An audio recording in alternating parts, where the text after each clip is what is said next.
मैं बात करने वाला हूँ डॉक्टर पॉपुलेशन रेशियो के बारे में। WHO ने एक गोल्डन फिनिशिंग लाइन दी है और ये है 1:1000, यानी कि हर 1000 लोगों पर एक डॉक्टर होना चाहिए और हम इस मार्क से बहुत पीछे हैं। अगर MCI के रिकॉर्ड्स देखें तो लगभग 10 साढ़े 10 लाख MBBS डॉक्टर्स जो मॉडर्न मेडिसिन के होते हैं हिंदुस्तान में रजिस्टर्ड हैं।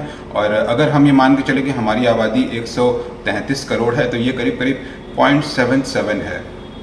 ये दुनिया के तमाम देशों से बहुत पीछे है, जहाँ ऑस्ट्रेलिया और फ्रांस जैसे देशों में ये रेशियो 4 है हर 1000 पर, और वहीं ये USA जैसे देशों में 2.5 है। अगर ब्राज़ील या चाइना की बात करें तो वहाँ पर ये रेशियो 1.5 के आसपास है, यानी हर 1000 पर 1.5 डॉक्टर्स हैं।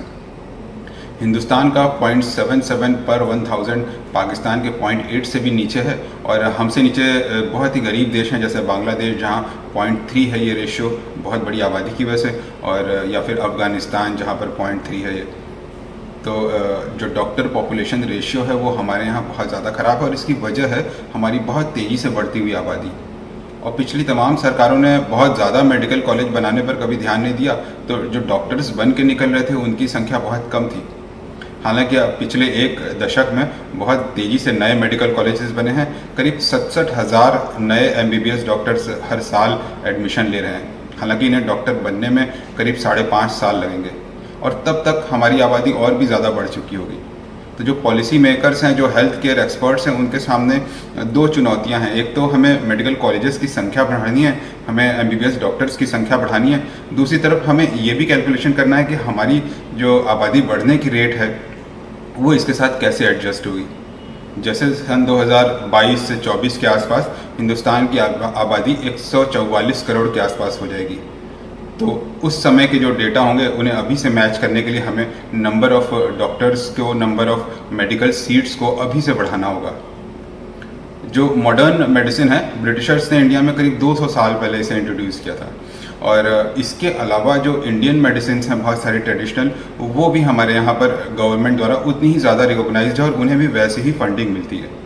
इसके लिए अब एक नया आयुष मंत्रालय बना दिया गया है। आयुष का फुल फॉर्म है आयुर्वेद, योगा, यूनानी, सिद्धा और होम्योपैथी। और इन सारी जो ट्रेडिशनल मेडिसिन है उनको एक मिनिस्ट्री के अंडर रखा गया है, ताकि उनके भी कॉलेजेस और उनकी भी सीट्स बढ़ सकें और ज़्यादा से ज़्यादा हमें डॉक्टर्स मिल सकें। अगर सारे नंबर्स को हम मिला लें, इन आयुष वाले और मॉडर्न मेडिसिन वाले, तो ये परसेंटेज थोड़ा सा बेहतर हो जाता है। लेकिन एक और भी चुनौती है, और वो ये है कि जो डॉक्टर्स की संख्या है हर 1000 पर एक की, अगर हम ये मार्क अचीव भी कर लेते हैं तो क्या ये यूनिफॉर्म डिस्ट्रीब्यूशन होगा पूरे हिंदुस्तान भर में। हमने देखा है कि मेट्रो सिटीज़ में डॉक्टर पॉपुलेशन रेशियो बड़ा अच्छा होता है, डॉक्टर की संख्या बहुत ज़्यादा होती है। छोटे शहरों में कम होती है, और जो दूर दराज के इलाके हैं वहाँ पर डॉक्टर नहीं के बराबर होते हैं।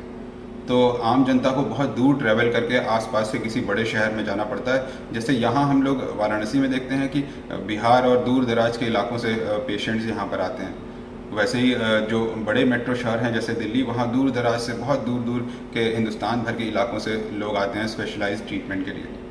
तो जो बड़े शहर हैं वहाँ पर डॉक्टर्स की डेंसिटी ज़्यादा है, जो छोटे शहर हैं वहाँ पे कम, और जो गांव हैं वहाँ पर डॉक्टर्स की संख्या नहीं के बराबर है। तो पहली चुनौती तो ये होगी कि पूरे हिंदुस्तान में आबादी के अनुपात में डॉक्टर्स का रेशियो हमें 1:1000 करना। ये गोल्डन फिनिशिंग लाइन है जो WHO ने सेट की है, यानी ये तो हमें अचीव करना ही है। इससे हम ज़्यादा करेंगे तो और अच्छा होगा। वहीं दूसरी तरफ हमें इस पर भी ध्यान देना होगा कि ये डिस्ट्रीब्यूशन भी सब जगह इवन हो। हमें इस तरह के डॉक्टर्स को पर्क या बेनिफिट्स देने होंगे कि वो छोटी जगहों पर भी लोगों को अपनी सर्विसेज देने के लिए अवेलेबल रहें। तो सरकार के सामने बहुत सारी चुनौतियां हैं। सरकार बहुत अच्छा काम कर रही है, बहुत सारे नए मेडिकल कॉलेजेस खुल रहे हैं, और एक आयुष मंत्रालय का बन जाना जो कि 2014 से बना है, एक बहुत अच्छा संकेत है कि हमें और भी ज़्यादा संख्या में डॉक्टर्स मिलेंगे। लेकिन अभी हमारी जो बढ़ती हुई आबादी है वो बहुत बड़ा एक मुद्दा है, जिसकी वजह से सारा का सारा जो गवर्नमेंट रिसोर्सेज हैं, जो इंफ्रास्ट्रक्चर है, वो डिस्टर्ब हो जाता है। तो हमें जो आबादी कंट्रोल करने के जो प्लान्स हैं उसके ऊपर भी उतना ही ध्यान देना होगा। तो हम आशा करते हैं कि हमारा जो 2022-23 में आने वाला हैप्पी इंडिपेंडेंस डे होगा वो हेल्थ के मायने में भी सच में हैप्पी इंडिपेंडेंस डे होगा।